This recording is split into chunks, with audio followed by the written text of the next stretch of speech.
Boas tardes.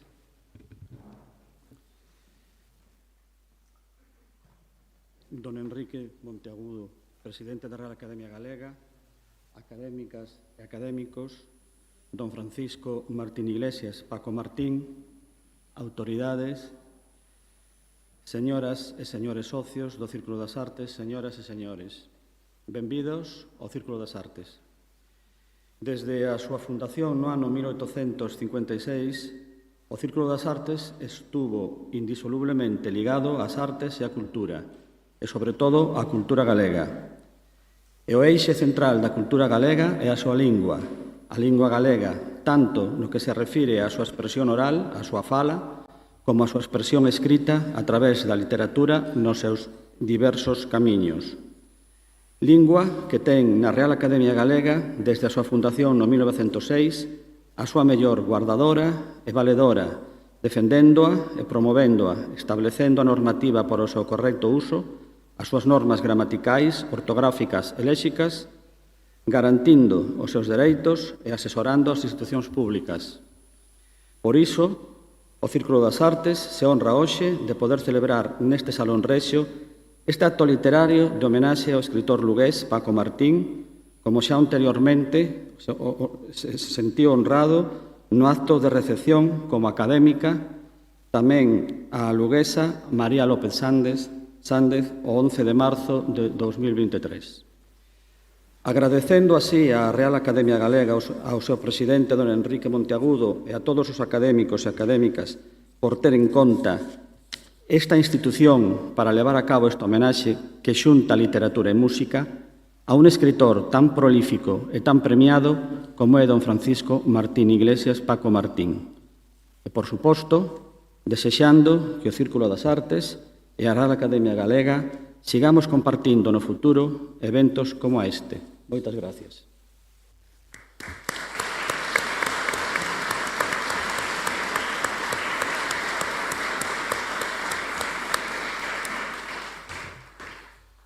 Moi boas tardes, señor presidente do Círculo das Artes, Marilar Alexandre, que organiza esta homenaxe a Paco Martín, señor Paco Martín, amigos e compañeiros da Academia, que está aquí María López Sández, está Fina Casal de Rei, está Antón Santamarina, pode que haxa algún máis que aquí non vexo, veciños e veciñas de Lugo, socios e socias do casino, amigos, familiares e amigas do escritor homenaxeado de Paco Martín.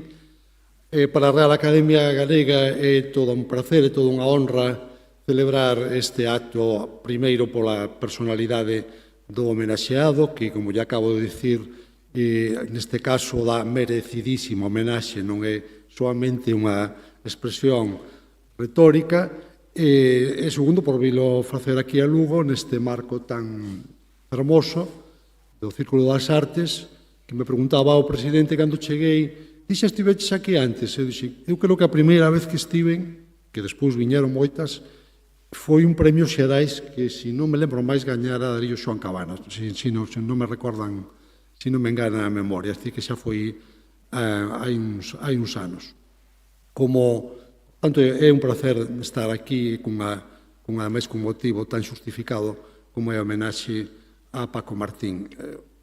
Algúnas jornalistas que chamaban para preguntar por Paco Martín, polo significado da súa obra, sempre se resalta a chega que tivo a literatura infantil e juvenil galega, unha chega que realmente marca un fito, un antes e un despois no despegue, no florecemento desa pola tan vizosa, tan importante das nosas letras, pero a verdade é que eu, Paco Martín, recordo antes os primeiros libros que leín dela eran No Cadeixo e agora con Ceo de Lama, que non era precisamente un autor de literatura infantil e juvenil cando eu era estudante de Filoloxía Galega na universidade.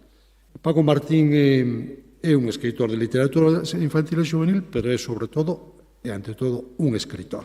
Un escritor que fixo unha chega de unha enorme relevancia ás nosas letras e que, cultivando de forma moi específica e moi original o campo da literatura infantil e juvenil, pagou un servizo impagable á nosa literatura e á nosa lingua, un servizo que hoxe temos moitos máis motivos para reivindicar, desde que vemos cal é a situación da lingua galega hoxe e a falta, a carencia angustiosa que temos de que a nosa lingua continue florecendo justamente na mocidade e na infancia. Por tanto, ese traballo de Paco, de Fina, de seguramente máis escritores e escritoras que estades hoxe aquí, é un traballo que nas circunstancias actuais cobra unha significación e un relevo moi grande, coñecendo a preocupación que a Real Academia ten pola situación do galego, polo futuro do galego, pois entendedes que para nós é moi importante, moi significado reivindicar obras e figuras como a de Paco Martín.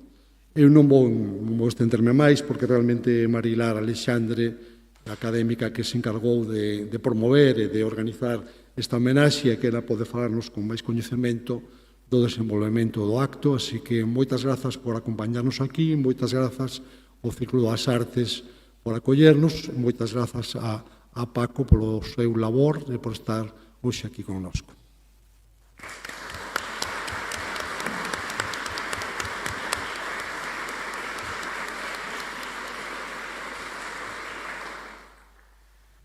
Boa tarde. Existe Ramón Lamote? Existe tal, porque alguén o creou, ou, como diría Paco Martín, alguén o argallou hai 40 anos. Ese alguén é Paco Martín, profesor de chairego, como Ramón Lamote, custodio dun tesouro de sabedoría sobre os contos populares, tradicionais, xornalista e 100 cousas máis que xa irán saindo ao longo desta xornada. Hai unha mancheiña de autoras e autores que conseguen facernos compartir os seus soños. Os seus personaxes, por moito que se digan imaginarios, viven entre nós e ás veces coñecémolos mellor que outros dos que se din reais. Entón, así ocorre con Ramón Lamote, profesor de chairego, debuxante de soños por encarga. E tamén ocorre co reparante, o Entomo Delfo, os Marmolubios, Don Quixote e o señor Merlín e a Galiña Azul.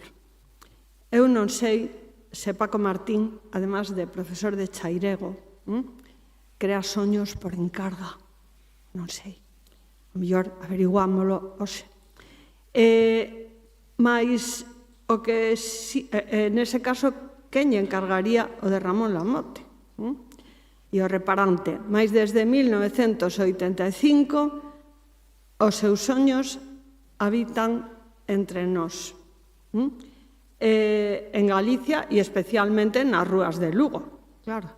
O que sí sei é que Paco ten un talante repousado e retranqueiro, no que coincide tamén con Ramón Lamote.